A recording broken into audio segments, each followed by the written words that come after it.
Hi friends, ఈరోజు మనం బిర్యానీ చేసుకుంటున్నాము. అరబీ బిర్యానీ చూడండి. ఇలా నూనె వేసి పోగు దినుసులు వేసి బిర్యానీ ఆకులు అవేసి ఇలా చేసుకోవాలి మనం. సరేనా ఫ్రెండ్స్?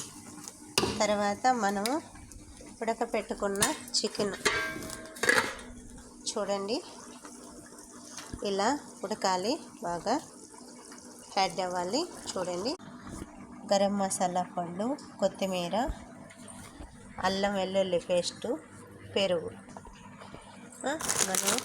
మనం వేయించుకున్న ఉల్లిపాయలు చూడండి అన్నీ వేసి